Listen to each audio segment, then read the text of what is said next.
Well, good morning. My name is Dave, and if you've not been water baptized, I want to invite you to be baptized in 2 weeks. When someone is baptized, what they're saying is just like Jesus died and was buried, my old life is dead and buried. So when they go under the water, they're saying my old life's dead and buried. And when they come up out of the water, they're saying just like Jesus was resurrected to new life, I've been resurrected to new life. Now, it's not saying I'm perfect, I got my act together, I've fixed everything in my life is great, because sometimes people wait to be baptized until they feel like they can say those things. And the reality is we can never with authenticity say everything in my life is perfect. I'm just Jesus Jr., got a halo on my head. We just can't do that. And so baptism is our way of saying, hey, I am following Jesus and I'm putting my confidence in him and not in myself. And so 2 weeks from now, we'd love to have that opportunity. You can swing by the booth that is in our lobby, or you can use your connection card and put your name on it, your email, and then just check the box that says information on baptisms. Now, today what we're doing is we're wrapping up the series that we've been in for the last several weeks called Forgiving What You Can't Forget. And my prayer is that it has been a healing series for you and that it has given you at least some of the information you need, some of the confidence even that you need to move forward in the journey of forgiveness or the fight to forgive. The two books that I have really shaped this series is one of them is The Art of Forgiving by Lewis Smedes, and then the other is A Fight to Forgive by Kevin Ransby, who was here last week with us. And so if you just say, hey, I'm on this journey, I'm moving forward, and I just need some more tools, I would encourage those books. We've covered a lot of ground, and I would say this, that based on conversations, based on emails that have come my way, one of the issues that has surfaced that I want to clarify is that not everything that annoys us, irritates us, or bothers us requires forgiveness. There's a lot of issues in this life we just need to let go and say, I'm not going to let that bother me, right? You're going to text somebody and they're not going to text you back. You're going to get bad service at a restaurant, right? You don't need to forgive that. People are going to say things that embarrass you or hurt you, and a lot of times it's going to be unintentional. You're going to throw a party. Someone's going to RSVP and then they won't show up. Someone else is going to throw a party and they're going to not invite you. And so sometimes we have to just say, hey, I'm going to be a big boy or big girl, right? You're going to dye your hair, you're going to cut your hair, your spouse isn't going to notice. Or you're going to throw a party for some of the church staff. You're going to have them over to your house, and one of them is going to bring flowers for your wife, and then your wife's going to wonder, why don't you ever bring me flowers, right? So we're all going to have these different issues, and we just have to kind of dismiss them. It's why James, who's a leader in the first century, writes this to followers of Jesus. It's kind of this reminder, understand this, my dear brothers and sisters, you must all be quick to listen, slow to speak, and slow to get angry. Human anger does not produce the righteousness God desires. Slow to get angry. Sometimes we tell ourselves stories and we tell ourselves lies. They're out to get me. Listen, most people in your life are not out to get you. They're not out to hurt you. They may be careless with their words. They may be careless with their actions. They may say or do things, but most things we need to overlook. 3,000 years ago, King Solomon of Israel writes this. He says, sensible people control their temper. They earn respect by overlooking wrongs. Right? In other words, they're not so fragile that everything gets to them. And as you can imagine, as a pastor, I've had to live this out. Not everybody's a fan of Dave Nelson, right? Oh, that's a shocker. There's a lot of people that don't like what I say. They don't like things I do. In fact, this past Easter, I was celebrating so much of what happened here, not just at Redmond, but also our other campuses. It was just a great, great week. And then someone points me to a review, a 2-star review that someone had left about Timberlake Church because of Easter. So let me just kind of read this to you. It says, I am very disappointed in Timberlake Church. I've gone for years. Pastor Ben has left. He's been replaced by a very infantile gentleman. He was a guest speaker a few times, and then to the board of directors, he asked, why have you picked a childish man to do Ben's job? And then comments on the clothes I was wearing. He looks like a little boy, spoke nonsense about his life, just so sad to not see him in a suit and tie. Looked like he just got out of bed. Then gave a few more of their opinions. Get someone experienced, mature, and has scriptural knowledge. It was a sad day to witness this mess. And then 2 people liked the review. And I was thinking about it, and I had to do some self-reflection because I know Easter is a time, you feel like you need to dress up. And I was dressed like a slob that day. Here's what I was wearing. I'll show you. Yeah. I am childish, all right? I am childish. But the more things that we just learn to ignore in this life, the happier we're going to be. And if we're honest, what happens is when someone hurts us, we judge them based on their behavior. And when we hurt someone else, we judge ourselves based on our intentions. So let's just show some grace. That being said, the reason we're doing this series is there is a lot that actually does require forgiveness. There are issues that surface probably every single year, maybe every couple years in our lives that we're like, dude, we have to go after this.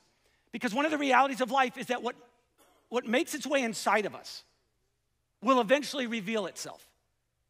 So if there's anger, if there's resentment, if there's envy, and those things are undealt with, it's like fertilizer that just causes those things to grow and grow.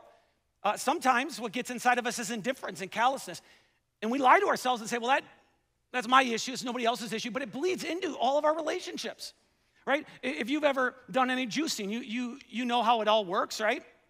You know, you put it in an electric juicer, or you can use a handheld juicer, and whatever you put into the juicer determines what comes out of it, right? So if I put a lemon inside this handheld juicer, right? What's gonna come out? Yeah, lemon juice. Well, why isn't lime juice coming out? Why isn't grapefruit juice coming out? It's because what goes into it eventually determines what comes out. So I put a lime in there, it's gonna be lime juice that comes out. And what happens is sometimes we stuff things down in our life and we act like, well, it's not really that big of a deal. And we convince ourselves, I don't need to go to therapy, I don't need to really talk to anybody about it, but I'm telling you, undealt with in life, yeah, it just doesn't go where we expect it to. It bleeds over into every area of life, right? But here's the deal. One of the followers of Jesus writes about this to early followers of Jesus because of the impact of bitterness and anger. And they say this, watch out that no poisonous root of bitterness grows up to trouble you, corrupting many. Look at those words, corrupting many. Well, how does that work? Because it's in your heart, but it corrupts many, yep, because it bleeds over. And it doesn't matter what your temperament is, what your personality is, because sometimes we can say, well, look at them, they're such a sweet, mild-mannered person. Yeah, but the right combination of things can create bitterness. And then one day, something happens at your work, and you come home, and then your spouse says something to you, or your kids are just driving you crazy, and you just add all of these different factors in, and what was in you begins to come out. And we see this played out 3,000 years ago with King David and one of his closest friends. He had become very close to a guy named Ahithophel. Now, Ahithophel was considered to be the wisest person in all of Israel. He was part of David's inner circle. He was someone that David relied on to give him strategic advice. So they were very, very close. And we don't have time to read the entire story. We can read about it in 1 Samuel, or 2 Samuel, I'm sorry. But what happens is King David eventually becomes very attracted and starts to lust after Ahithophel's granddaughter. And he lusts after her so much that he summons her to the palace to come sleep with him. Her name was Bathsheba. And Bathsheba doesn't really have much choice in the matter because the king has unbelievable power. So there's this, unbalance of power.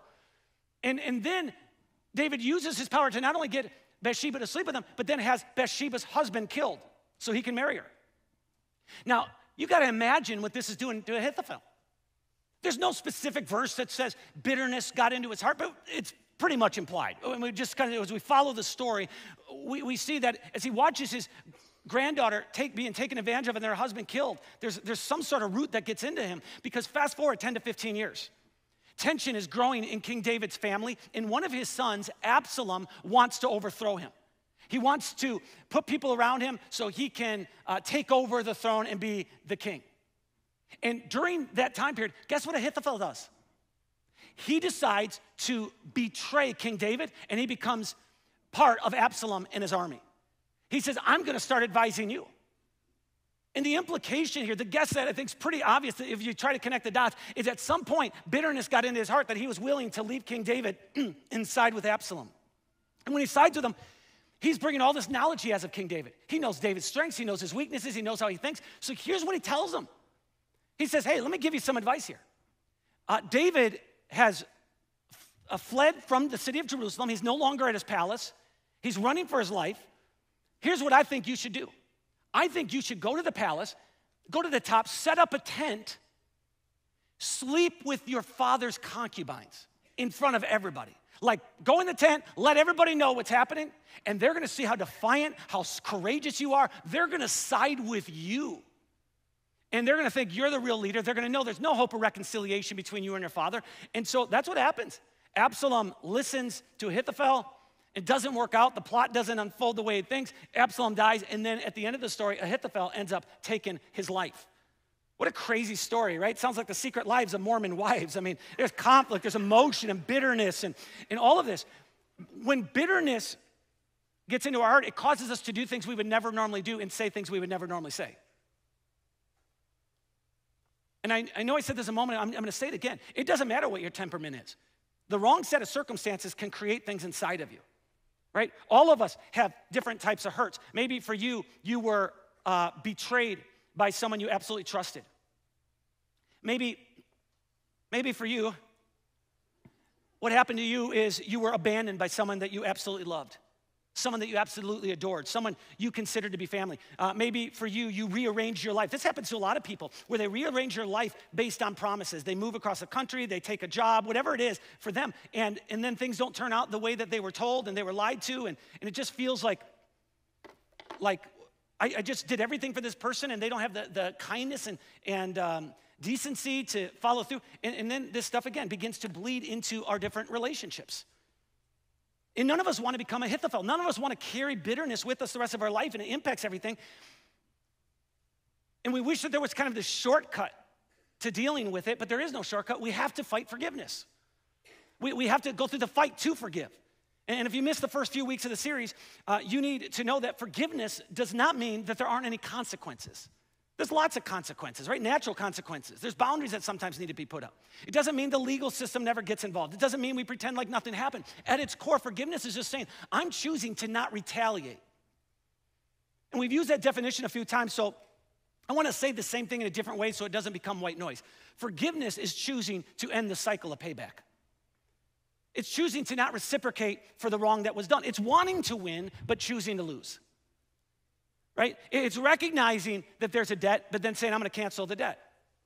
And I'm promising you that if you will choose to forgive, if you will say, I'm not going to continue this cycle of payback, I don't have a lot of things I can promise, but I can promise you this, God can bring purpose from our pain. Because this is what he does. The pain of betrayal, the pain of lies, the pain of rejection, the pain that we felt because of the abuse, God can bring purpose from it. And it's evidence, it's story after story after story throughout the scriptures. It's evident so much that thousands of years ago, the Jewish people would sing a song of worship that pointed to the fact that ultimately God is sovereign, he's in control. He takes the bad situations in our life and has the power to bring good from them. And one of the lines from a song that they would sing is this, that our God is in the heavens and he does as he wishes. God does what he wishes. And what he wishes to do with our pain is bring purpose from it. There's a form of art that exists in this world called junk art or trash art. And the concept is exactly what it sounds like. It's artists who will take trash or things that have been, basically discarded, and then they'll do something with them. They'll either make something from them or kind of utilize them in their art. And I watched a documentary on this years ago called Wasteland, and it featured an artist who took trash from the world's largest landfill, Rio de Janeiro, and made something from it. Took things people discarded, incorporated into the art. Here's just some photos of some things this artist did. This is a picture of what God does with the garbage and the pain in our life. He uses it, but we have to surrender it to him. Well, what does that mean? Just look, Lord, take it? No. Practically speaking, it means, Lord, I have a lot of pain right now. I have a lot of hurt. I want to pay back evil for evil. I want to retaliate, but I've chosen to try to go through this fight to forgive. I've chosen to try to forgive as you've forgiven me, and it's super, super difficult, and I don't know how I'm gonna do it, but I do know this, that I'm gonna do my best to not retaliate, but I'm asking you, God, to get involved. I'm trusting that you can take the mess of my life and make something meaningful from it. I'm trusting that you can take the ashes of my life and make something beautiful from it. That you can take pain and turn it into something that has purpose. That is what God wishes to do with our pain, to bring purpose from it, and he does it by doing a work in us and through us. And the list of ways that he does this is endless. We could literally do an entire series on the way that God uses pain in our life. But I just want to focus on four different ones this morning. So the first one would be this. God uses the pain in our life to redirect us sometimes. Not all the time, but for some, that's the way he does it, right? One of the most well-known stories in our whole Bible, which we've alluded to over and over throughout the series, is the story of Joseph. It's such a powerful story because at 17 years old, Joseph is betrayed by his brothers. He's sold into slavery. And over the next 13 years, he is betrayed again and again. He's falsely accused. He's in prison. He's forgotten about. He experiences injustice after injustice. But eventually, God intervenes. God opens a door for Joseph to be promoted to a position of power and influence. Next to Pharaoh, he is the most powerful man in all of Egypt. And it's while he's in that position, and he's been there for several years, that he crosses paths with his brothers again. And when they see him, they're terrified because they know he's now in a position he can retaliate. He can do evil against us. And so they beg his mercy. They beg. And he says, listen, I have forgiven you. And then he explains kind of the condition of his own heart and how he sees his situation. He says to his brothers, you intended to harm me, but God intended it all for good. He brought me to this position so I could save the lives of many people. I'm convinced that's not how Joseph's heart started out. But over time, God had brought him to a place of healing. God can use what's happened to us to redirect our life. For some of you, that's the story of your marriage. You went through a horrific divorce. You never saw any hope on the other side. But today, you feel healed in your heart. You feel whole, and you look back and you're like, God used a very painful situation to redirect my life. And even if you haven't felt that in your life or experienced that, I'm telling you, God can use your pain. It might be a decade, 2 decades after what you went through to redirect your life in a significant way, because that is what God does. He brings pain, purpose out of our pain. Another thing that God does with our pain is he uses our pain to help others. Now, if you were not here last week to watch the interview between Pastor Lance and Kevin Ransby, I am encouraging you to go onto our YouTube channel for Timberlake Church and just watch it. Powerful story. 2009, Kevin his home was broken into in the middle of the night. By God's grace, his family was out of town. And so he's home alone. He gets stabbed 37 times. That event just wrecked his life in so many ways. And he was very open about it, that he didn't just have to forgive the event, he had to forgive all the things that happened consequently because of it. Right? He went bankrupt, and it ruined him financially. His kids experienced all sorts of insecurity. His wife, the same thing, and they had to end up moving multiple times. It was a crazy, crazy story. But as a result of what Kevin went through, something's happened he never dreamed of, and that is the door for him to minister to inmates in prisons. Really, he has invitations from prisons across the country. It's flung wide open. And there's one particular prison where he's just kind of anchored himself. It's in Texas, where he ministers to inmates on death row. And it's just a fascinating journey that he's been on that he would never have gone on if he had not had to go through the fight to forgive that he had to go through. God used his pain, not just to redirect his life, but is using it to help others. And Kevin, when he speaks to these inmates, has credibility to say things I wouldn't have credibility to say just because of what he's went through. He's leveraging Kevin's pain to help others. This is what our God does. The Apostle Paul in the first century writes about this.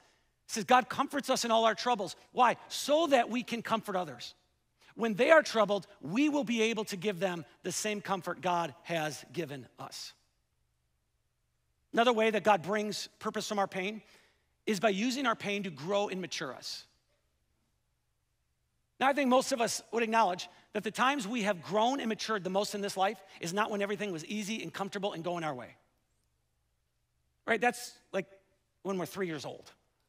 Right? When we're kids, it just feels like, unless you grew up in a horrific situation, but most kids, it's pretty easygoing life. When do we grow and mature the most? It's when life is difficult. It's when we're forced with challenges. Just over a year ago, I was betrayed by someone I trusted. Behind the scenes, they were undermining me as a leader and as an individual. And we have a mutual friend who I was convinced had bought into the narrative, right? Who had bought into the slander. And I did a meal with them, and we're talking, and I brought it up. And I said, I'm gonna bring up something, and this isn't easy for me, and I'm kind of stumbling through my words, and I'm a pretty direct person, but conflict's never easy. And I said, here's the deal. I'm telling myself a story. about you, about what you believe about me. So I'm putting it on the table. Here's why I think this. Here's kind of the situation and kind of some things I've noticed. And they looked at me and said, thank you for being honest, because the story you're telling yourself is not true. And I trust them. They said, it's not true. Let me tell you what actually is true. But let me tell you, that situation grew me and matured me. Why? Because first of all, it grew me in conflict and having to have a tough conversation. It grew me in the way of realizing that not everything I'm telling myself is true. And so it helps me mature in different situations, right? Helps me to not just jump to conclusions, to be willing to have tough conversations. But that's what sometimes pain does, is it puts us in a position that we can grow and mature. James, who's a leader in the early days of the church, specifically the church in Jerusalem, writes to followers of Jesus, enduring all types of injustice and persecution. He says, dear brothers and sisters, when troubles of any kind come your way, consider it an opportunity for great joy. It just feels so exaggerated, like, oh, just be joyful, right? But he says, you know that when your faith is tested, your endurance has a chance to grow. He says, so let it grow. For when your endurance is fully developed, you will be perfect and complete, needing nothing. If you have been wounded by someone and wronged by someone, I want you to know that if you choose to continue this fight to forgive, as unfair, as unjust as it may be, if you just continue to work towards this thing of, I'm not going to retaliate, you will become stronger. You will become more resilient. It will do something in your character. God can bring purpose from our pain. Just one more example of this. God can use our pain to build our dependence on him. Throughout the scriptures, whenever there's an individual who has been wronged by others and can't seem to fix it and can't seem to solve it, what often happens is they turn their hearts toward God. And they just cry out in desperation, like, God, I need you to get involved. And we see this with entire groups of people who had been wronged in the scriptures. And as a people group, they'd come together and say, God, we need your mercy. We need you to give us the strength to get through this very difficult time. And this isn't in your notes, but in Psalm 55, King David writes about a friend who betrayed him. Many scholars believe he was talking about Ahithophel. And he says, listen, I can understand it if my enemies betrayed me, if my enemies did me wrong, but my friend did me wrong. And then he shifts his attitude, King David does, in his writing, and he says, so God, I'm coming to you. I need strength. I need mercy. I need you to get me through. I will call upon you because I believe you're going to rescue me. And that makes sense because when we feel stuck in life, regardless of where we're at on our faith journey, most of us, even if we don't believe in God, kind of call out and say, God, if you're out there somewhere, I need you to get involved. I need you to do something. Why? Because pain is used by God often to help us build dependence on him. During World War II, Corrie ten Boom and her family were arrested by the Nazis. Corrie is standing here next to her father. And they were arrested because they were hiding Jews in their home. And they ran a watch shop out of their house, but they would hide Jews, and it went on for a while. And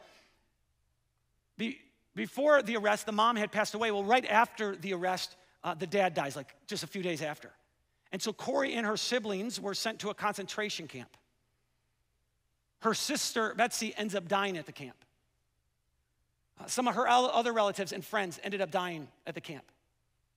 Well, after the war, the door is opened by God for Corrie to go to churches really different parts of the world, just sharing about her faith in God and how God sustained her during a very, very difficult time and lots of suffering.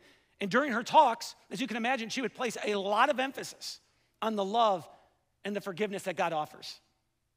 Well, after one of these particular talks, something unfolded in Corrie's life that marked her in a significant way. And she writes about it in her book, The Hiding Place, but then there's also magazine articles in which she wrote about it.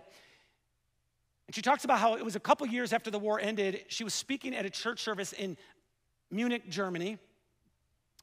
And after the service, there's this man who approaches her, and she says, when I looked up and I saw his face, I instantly recognized him because he was one of the guards at the camp that I'd been at. The same camp where her sister Betsy had died, where her relatives had died, where her friends had died. This particular officer's responsibility was to stand guard over the showers. So he would watch women undress and clean themselves. And then he would talk to other men, guards, and make comments on these women and their bodies and say things about them. So he introduces himself to Corrie and he says, hey, I was a guard at the concentration camp you talked about. And she said, it was obvious by the way he was looking at me, he didn't recognize me. And then he told Corey, he said, it's been a couple years since I was a guard, and I know that God's forgiven me. But I'd like to ask you to forgive me as well. And he reaches out his hand to shake hers, and Corey acknowledges. She goes, I just froze. I couldn't move. I just kept my hands at my side. And she said, it felt like a couple hours. She goes, in reality, it was probably less than a minute, but I just stood there. And I kept looking at him, and she said, eventually under my breath, I just said, God help me. God help me. And as she retells this story in an article, she's 80 years old, and she's reflecting on that moment. And she says, eventually, in a very wooden, mechanical way, I did stretch out my hand to shake his. And she said, that began for me this fight to forgive. And here's what she writes about it. It's just so raw. She goes, and having thus learned to forgive in the hardest of situations, I never again had difficulty in forgiving. I wish I could say it, she says. I wish it was that easy. I wish I could say that the merciful and charitable thoughts naturally flowed from me then on, but they didn't. She says, if there's one thing I've learned at 80 years of age, it's that I can't store up good feelings and behavior, but I only have to draw on them fresh from God each day. I just love that because it's so raw. It's like, yep, I forgave that person that was, I never thought I could forgive them. It's just easy. No, it's not. No, it's not. It's an ongoing dependence on God for every situation that comes our way. God can bring purpose from our pain. That is what he does. Endless ways that he does it. But it starts with forgiveness. I wonder how many marriages might have been rescued, how many friendships, how many work relationships could have been saved if there would have been somebody willing to do that fight to forgive. And I know it's complicated and messy, and you can fight to forgive, and the other person can make it difficult. In some cases, there's no hope of reconciliation. It's not wise. I get all that stuff. But I just wonder how different our lives would be if we just say, man, I'm going to go after it. What we're going to do today is we're going to end the very same way we started our series with, by highlighting Joseph and his firstborn son. And the reason we keep referring to Joseph is because if you know anything about his story, he learned to forgive the betrayal, the rejection, the being forgotten about in prison, all the injustices. And why he's such an example to look at is because if he would have used those things as a platform in his life to build his life on, his story would have turned out very, very different. But he found this way to forgive. He chose to end the cycle of payback. And because of his determination to do that, in the middle of Joseph's story, he has a son. Now, this is important. Not at the end of his story where everything's happily ever after and he's in power and everybody loves him. In the middle of his story, where there is tension and drama and betrayal, he has a son and he names him Manassa, which is a Hebrew word that means to forget. Here's what we read. Joseph named his older son Manasseh, for he said, God has made me forget all my troubles and everyone in my father's family. I'm going to ask our stage crew to come and help us get ready to close. Now here's what I think you're smart enough to know. God, Joseph didn't actually forget his troubles. He didn't forget what his brothers had done to him. He didn't forget about the years of slavery. He didn't forget about the impact it had on his life. But he says, I'm not preoccupied by it anymore. It's not defining my life. And I need you to know that regardless of what you've gone through, how painful, how wrong, how much of an injustice it was, it is possible for you and it's possible for me to have our own Manassa moments where we come to a place where we say, I found freedom. God's caused me to forget the intensity of what I went through. He's caused me to not dwell on it anymore, and I don't even know how it's happened. See, Joseph didn't name his son Manasseh because Manasseh was this divine distraction that's like, oh, this son is taking all my focus, and now I don't even think about those things. No, he named him Manasseh because he had already gotten to that point by God's grace. And so for those of us who've been deeply wounded, deeply wronged, we're still wrestling with that hurt in a significant way. I've got a couple stories. But my prayer is by God's grace, we would have our own Manassa moment where we can say, this is my Manassa. Maybe it's in this marriage where you just say, man, by God's grace, this marriage has become a Manassa for me. God's allowed me to forget, and this has given me new life. Maybe it's this Christmas that you say, this Christmas is my Manassa. I don't know what happened, but by God's grace, I've gotten here. I'm not obsessed like I used to be. Maybe it's gonna be 2025, where you say, this is my year of Manassa. I don't know what happened in 2025, but God extended his mercy and he has caused me to forget. His goodness has washed over the pain in my past. He's caused me to forgive. He's taken the broken pieces and he's rewriting what's been written. And so as the music team sings over us the words of this song, the song that we opened with or closed with in week 1, I want to encourage you to allow it to become your prayer. And while they're singing this song, we are going to take a moment, and it's gonna be a reflective moment for us. For those of us who are followers of Jesus, we're gonna reflect by receiving communion. If you're not a follower of Jesus, I just encourage you to reflect on anything that maybe you experienced today, something you heard, something you felt, something that you just said, this is part of my experience. But in communion, the juice represents the blood of Jesus that was shed on the cross. The wafer represents the body of Jesus that was broken, that was bruised, that was beaten, as he offered himself a sacrifice for sins once and for all, past, present, and future. So that when we place our faith in him, we live with confidence in where we stand with him. And so at any point during this song that you, in this reflective moment, just say, I want to receive communion, just receive it by yourself. Take the bread, drink the juice, and allow this to be a moment of healing.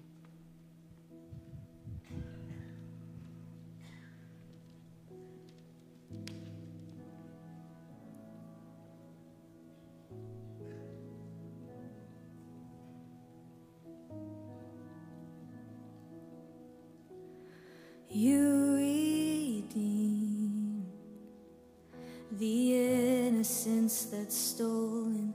You return the years I thought were taken.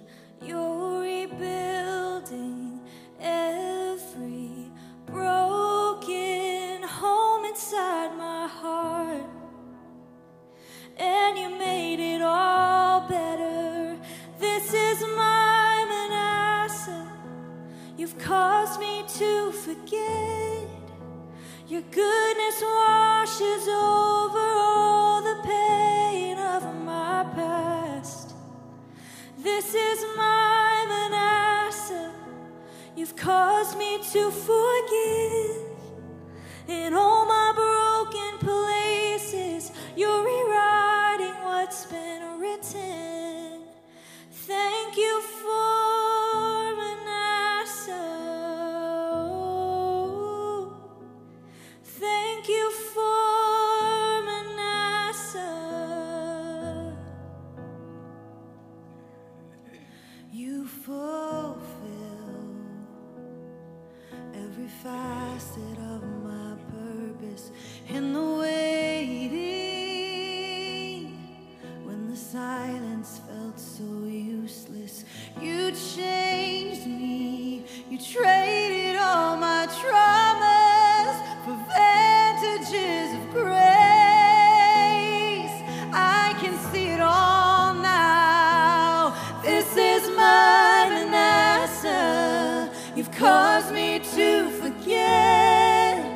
Your goodness washes over all the pain of my past. This is my Manassa. You've caused me to forgive. In all my broken places, you're rewriting what's been written. Thank you for Manassa. I'm so grateful for Manassa. And it's a new season. There's a new freedom. All I thought was lost, you found.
Your goodness washes over all the pain of my past. This is my Manassa. You've caused me to forgive.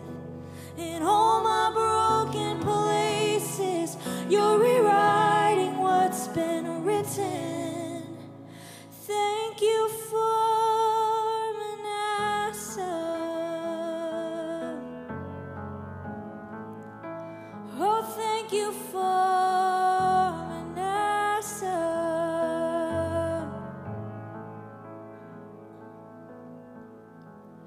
You can let it all go. You can let it all go. Let it go. You can let it all go. You can let it all go. Oh, Jesus. You can let it all go. You can let it all go. He'll take it from here. Would you stand with me?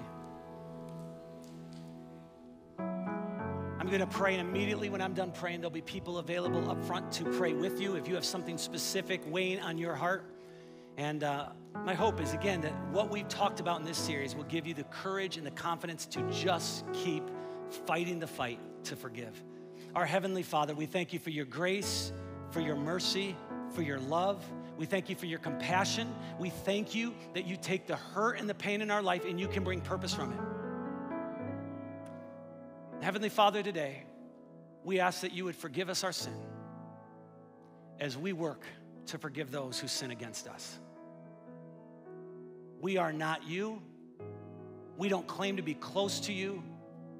We have so much that we have to wrestle through in trying to honor you by doing for others what you've done for us. So by your Spirit,